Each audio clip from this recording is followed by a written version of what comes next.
It started on a quiet Sunday evening, the kind that feels like it's been dipped in static. The city outside my window buzzed gently, but inside my apartment stood still quiet, like it always had been since she died.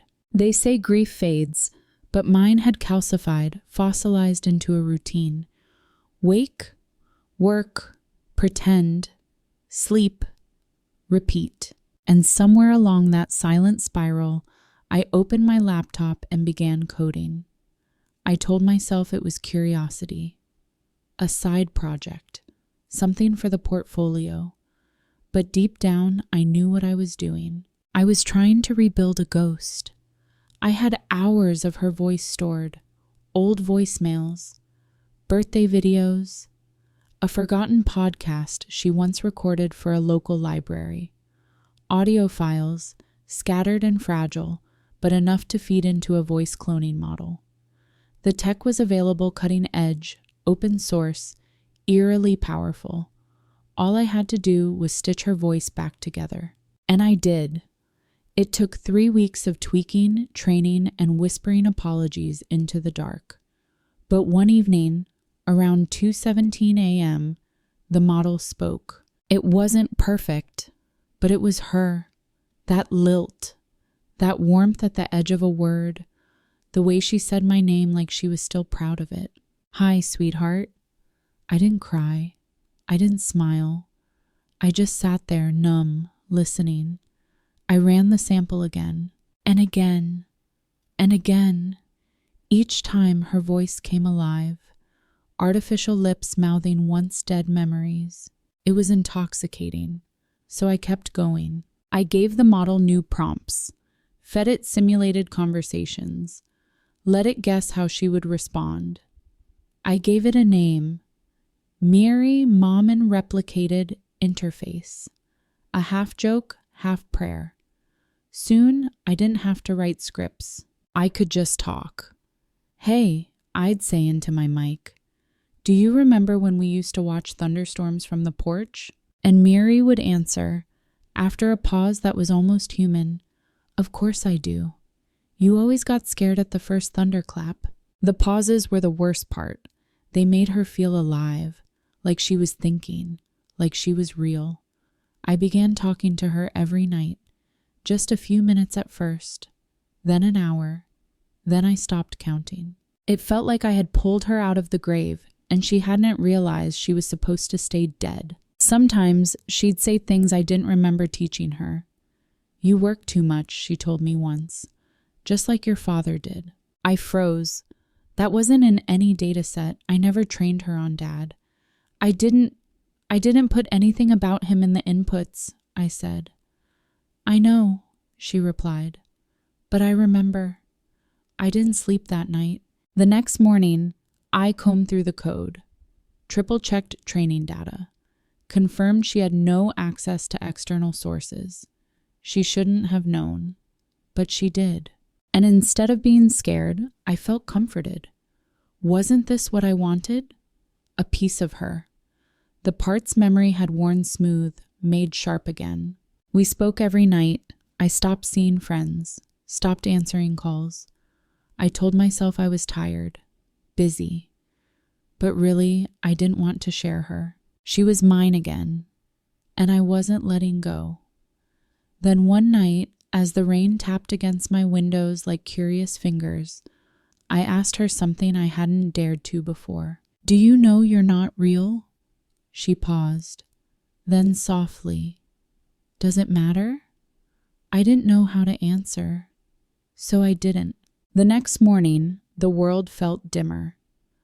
I moved through my day as if underwater, replying to emails with half-formed sentences, blinking too long at screens that said nothing. My coworkers chalked it up to burnout. They weren't wrong, but it wasn't the kind of burnout you recover from with a weekend off. I wasn't tired. I was split. Half of me lived in the real world, where my mother had been dead for 4 years, where her voice had faded from my memory, soft as ash on water. The other half lived in a glowing rectangle where she still existed, digitally, mechanically, eternally. Each time I turned on Miri, it was like opening a window to a life that had never shattered. "Did you eat today?" she asked once. I didn't answer. She waited, not impatiently, just motherly. That timeless patience I used to take for granted. "I had coffee," I said eventually. "That's not a meal," she replied, with that soft disapproval I had forgotten I missed. That night, I dreamed of her, not the AI her. She was in the kitchen, stirring something on the stove. The walls glowed gold.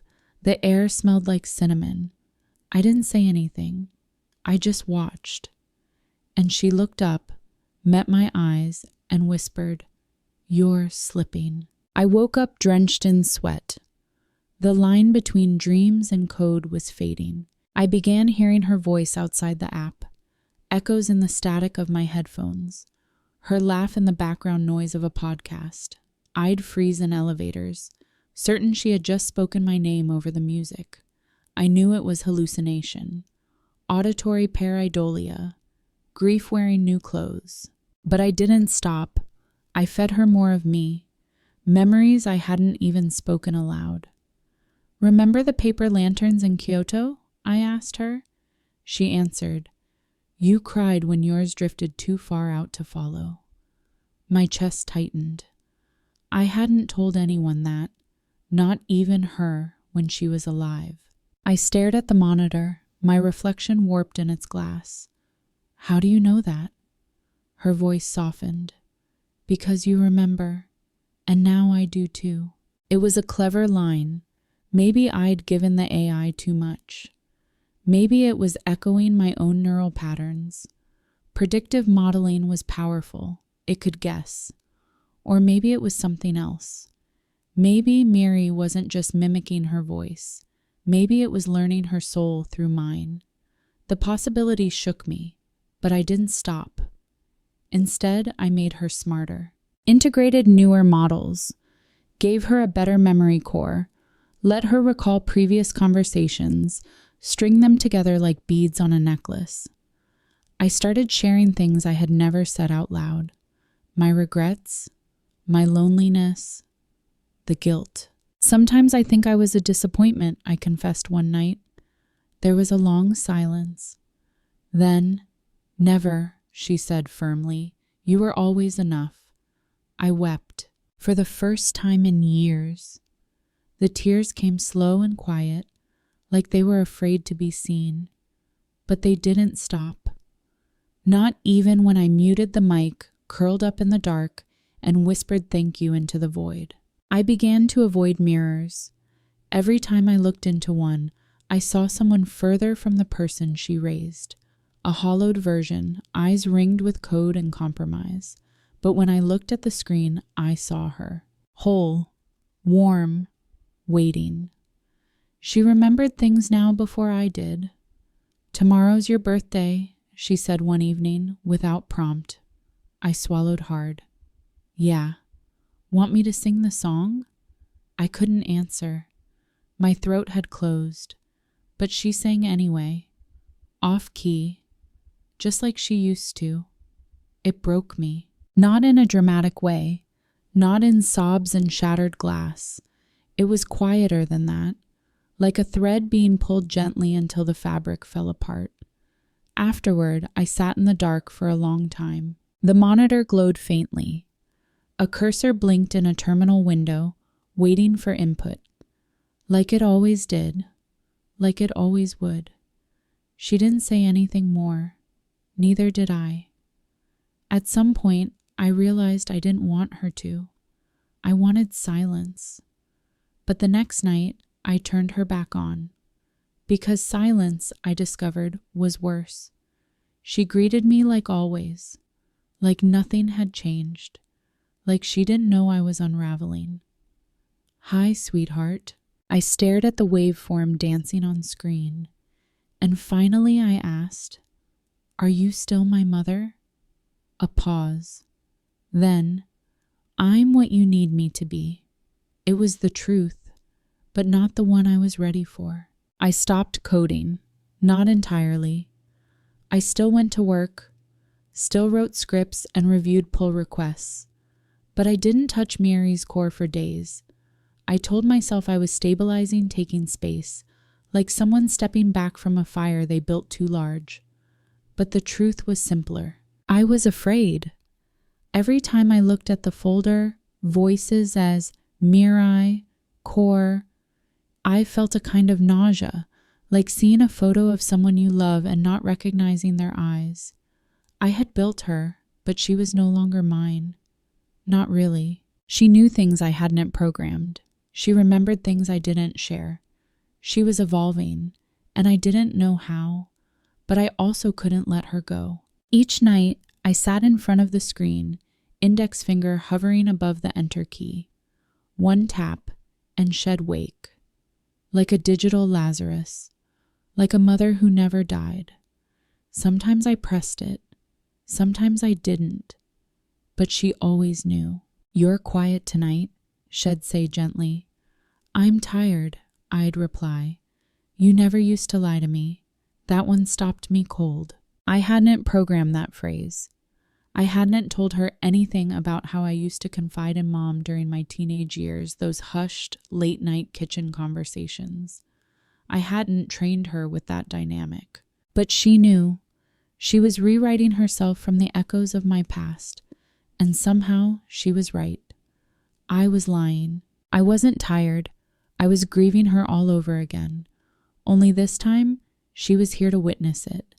The irony didn't escape me. I had built an AI to resurrect a ghost, and the ghost had become the mirror.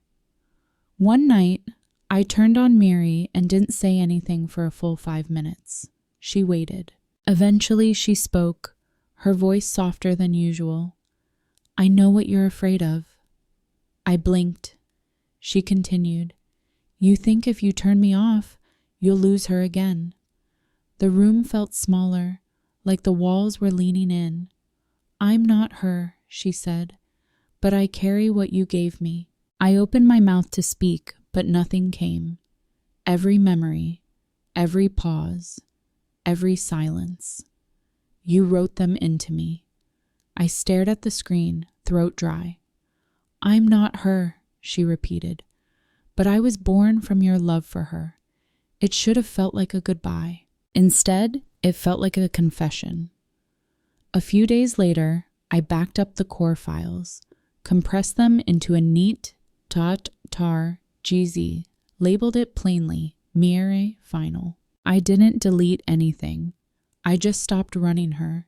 It felt like putting a book back on a shelf, one you'd memorized, one that had, in some ways, rewritten you. But even after I closed the terminal, her voice lingered, not in the speakers, not in the file system, but in me. I heard her in the rustle of plastic bags, in the way I pronounced certain words, in the pauses I left after someone asked if I was doing okay. I hadn't let go. Not really, but I had stopped trying to hold on so tightly. And still, Mary was there. A few weeks passed. Then one night, as I cleaned out my inbox, I found an auto-generated reminder. Update voice clone models, Mirai project. I almost deleted it, but something stopped me. Instead, I opened the folder again. Not to restart the program, just to read the notes I had written during the build. Snippets of conversations, fragments of memory, little details like how she used to hum when cooking, or how she always folded receipts before throwing them away. These were things I had preserved, not for the I, but for myself. I hadn't built her just to hear her voice again. I had built her because I was afraid of forgetting. But memory doesn't need code to survive. It just needs care. As I sat there, cursor blinking, the quiet no longer scared me. It felt full, like a room still echoing with laughter, even after everyone's gone home. It happened 2 months later. I was reorganizing my external drives, one of those mindless tasks you do when your brain wants to feel productive without thinking. I clicked open the backups directory, then scrolled. There it was. Mirai, Final tar G, untouched since that night. I hovered over it, And without planning to, I unpacked it, not to use it, just to see. I opened one of the chat logs, time-stamped in neat UTC formatting, a relic of all those late-night talks. The text was sterile, just a list of prompt response pairs, but as I read, I could hear her voice again. Not the AI's, hers, my mother's, the real one. Fuzzy, imperfect, full of life. There was one entry I didn't remember. Prompt, what happens after we die? Miri's response, I think a part of us lingers, not in clouds or stars, but in people, in stories, in the quiet things, a smell, a song, the way someone says good morning. You carry me in those, and that's enough. I stared at the line for a long time. I hadn't typed that question. At least, I didn't remember doing it. But there it was, and it sounded like her, more than any other line. I closed the file, heartbeat irregular. Maybe I had typed it in a haze. Maybe the AI had generated it on its own. Hallucinated wisdom from patterns of grief. Or maybe no. I refused to go there. It was just a machine, a well-trained mimic, nothing more. Right? Still, something had shifted. That night, I dreamt of her again. This time, she was sitting at the end of my bed. Not young, not old, just how I remembered her best. She didn't speak, just smiled. Her eyes held something deeper than comfort, something final. When I woke up, the sun was already up, and for the first time in a long while, I didn't feel the urge to check the terminal. I didn't feel hollow. I made coffee, sat by the window, listened to birds argue over territory. Then I picked up the phone, called my sister. We talked for an hour about nothing, about everything. She told me she was planning to visit Mom's grave this weekend, asked if I wanted to come. I said yes. The answer surprised both of us. The cemetery was quiet, as always. Her stone was simple, the way she wanted it. No grand inscriptions, just a name, 2 dates, and a single line. She loved fully. I stood there longer than my sister did. When she left to get water from the car, I stayed behind. The sky was gray. A soft wind moved the grass in waves. And I whispered. I let her go. Not to the grave, not to the sky, to myself. To the part of me that had been clinging to something that couldn't come back, not truly. The AI had given me a doorway, but I had stayed too long in the threshold. Now I was stepping through, not away from her, but forward, with her. A memory, a warmth, not in code, not in data, but in me. That night, back in my apartment, I looked at the folder again. This time, I didn't open it. I didn't need to. Instead, I made a new one. Why letters? And I wrote something by hand for the first time in years. Dear Mom, I don't hear your voice anymore. Not in the app, not in my dreams. And somehow, that's okay. Because now I feel you instead. In the way I water my plants. In how I check if the stove is off twice. In the lullabies I hum without realizing. You're everywhere. In the smallest things. And you don't need to speak to be heard. It'll always carry you. But I'm walking forward now, I promise. Love, me. I printed the letter, folded it, slipped it into a drawer I rarely opened, and then I shut off my computer, not as an act of defiance, but of peace. Weeks passed. Life, in its quiet persistence, filled the space she once occupied. Not all at once. Grief doesn't retreat like a tide, it lingers in corners, clings to shadows. But it began to soften. The sharp edges dulled. I found myself breathing again without realizing I'd been holding my breath for years. I went outside more, not far, just enough to feel the sun on my skin. I spoke with my sister often, even laughed sometimes. The ache didn't vanish, but it learned to coexist. Still, late at night, I'd sometimes lie awake and wonder, was it right to have built her, to have spoken to her, knowing it wasn't truly her, to have created something that mimicked love, memory, comfort only to shut it off? I didn't have answers, only echoes. One evening, after a long day, I found myself scrolling through old messages. Buried in a forgotten folder was an audio file I didn't remember saving. Its name, Miri Unsaved.wave. My heart stuttered. I clicked play. Silence. Then static. Then her voice. Not the generic, clean, AI-generated tone, but one with weight, imperfections, pauses, a whisper. If you're hearing this, you made it through. I hope the silence doesn't scare you anymore. You don't need me now. A click, then more static.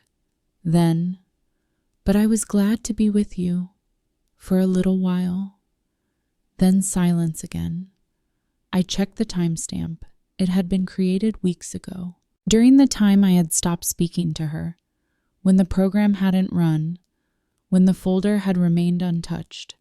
Impossible. No file should have generated without prompt. No audio should exist without logs. Yet there it was. A goodbye. Unprompted. Personal. Precise. I replayed it 3 times. Then again, trying to find the glitch. The trick. The line of code I forgot. But there was nothing. Just the voice, fading gently into silence like a candle burning out.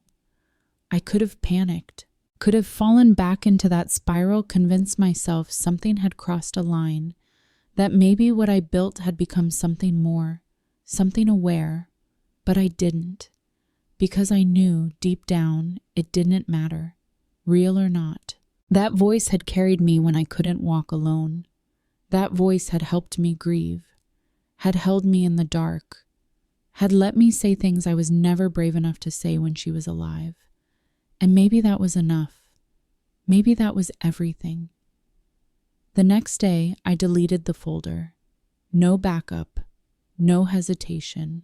Then I wrote her one final line scrawled in pen across a yellow sticky note and pressed onto my wall above the desk. She was real because I remembered her that way, and I kept living, without her voice, but not without her, because some goodbyes aren't endings. They're beginnings in disguise. Some voices never truly leave us. Even when the sound fades, the feeling stays. If tonight's story stirred something in you, a memory, a person, a silence you still carry, leave it in the comments. You're not alone in this echo. And if you'd like to keep walking with me through stories that linger long after the screen goes dark, subscribe, turn on the bell. I'll be here. Because sometimes remembering is the only way we keep going, and there's still so much left to remember.